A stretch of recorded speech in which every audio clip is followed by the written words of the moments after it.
Ang Iran ay humabol ilang oras matapos ibinigay ng takdang oras ni Pangulong Donald Trump ng kasunduan dahil kung hindi may mangyayaring hindi kanais-nais sa bansa, lalong-lalo na sa mga pangunahing instalasyon nito sa enerhiya, mga produksyon ng langis at iba pang mga mapinsalang bagay na kayang gawin ng Amerika sa Iran. Sa 8 PM na oras ng Washington, si Pangulong Donald Trump ay nagpost sa kanyang social media website na ang US at Iran ay napakalayo sa isang tiyak na kasunduan sa kapayapaan at na siya ay sumang-ayon sa isang 2 linggong tigil putukan upang payagan ang mga negosasyon na magpatuloy. Hindi ito ang eksaktong huling minuto, ngunit sa nalalapit na alas 8 ng gabi araw ng Miyerkules na deadline ni Trump upang maabot ang isang kasunduan o ang US ang maglulunsad na napakalaking giyera laban sa mga infrastruktura ng enerhiya at transportasyon ng Iran.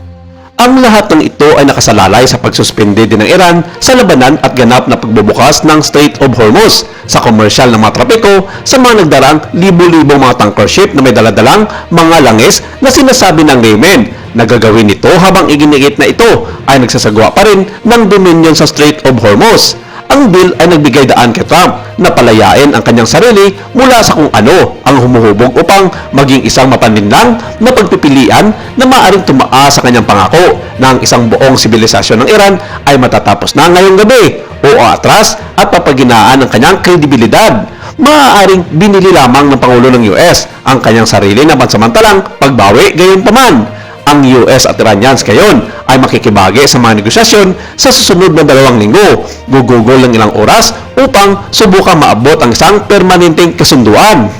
Ito ay malamang na maging isang malubak na biyahe. Ngunit sa after hours trading, ang presyo ng isang barilis na langis ay bumaba sa $100 per marking sa unang pagkakataon sa mga araw at ang US Stock Exchange ay tumaas. Lumilitaw na mayroong isang pakiramdam ng optimismo na ang pinakamasama ay tapos na, kahit na ang ganitong uri ng pag-unlad ay malayo sa tiyak ng Martes ng umaga nang binantaan ni Trump ang papatay sa sibilisasyon ng Iran at hindi na maibabalik muli. Kung ang naturang banta na nakababa sa tanga mula sa isang presidente ng Amerika ay nagdiin sa Iran na sumang-ayon sa uri ng tigil putukan na dati nilang tinanggihan ay hindi tiyak.